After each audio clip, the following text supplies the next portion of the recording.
আর একটা দোয়া শিখাই দেই, ইনশাআল্লাহ এই দোয়া করলে রিজিক তো বাড়বেই ইনশাআল্লাহ। আপনার যত ঋণ আছে ইনশাআল্লাহ আল্লাহ পাক শোধ করে দিবেন। বিশ্বাস করলেন না?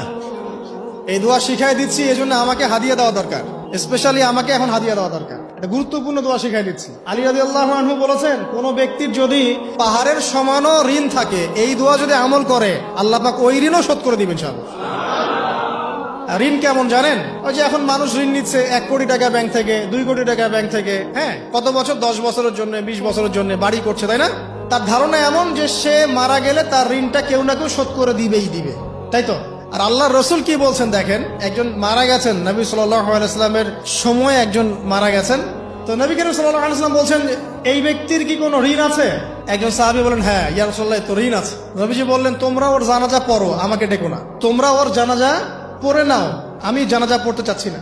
আমি এখন কেমন করে আপনাকে বুঝাবো ঋণ কত ভয়ঙ্কর জিনিস?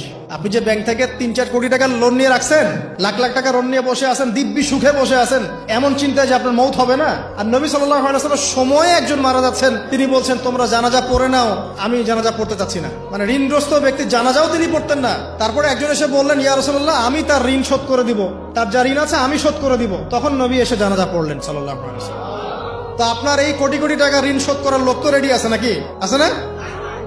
সমস্যা নেই, আপনার জানাজা পড়া হবে, আপনার মিলাদও হবে, আপনার একটা বড়সড় দোয়াও হবে ইনশাআল্লাহ। কিন্তু আল্লাহ পাক বলেছেন যে শহীদ, আল্লাহর পথে যুদ্ধ করে শহীদ হয়েছে, এই ব্যক্তির আত্মাও ঝুলে থাকে যতক্ষণ পর্যন্ত না তার ঋণটা শোধ করা হয়।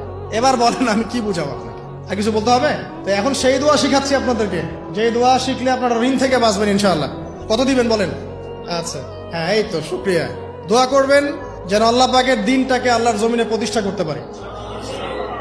আমার সাথে বলেন, দোয়াটা হচ্ছে, আল্লাহুম্মা ইকফিনি বিহালালিকা আন হারামিকা ওয়া আগনিনি বিফদলিকা আম্মান সিওয়াকা। এই দোয়াটা ছোট না?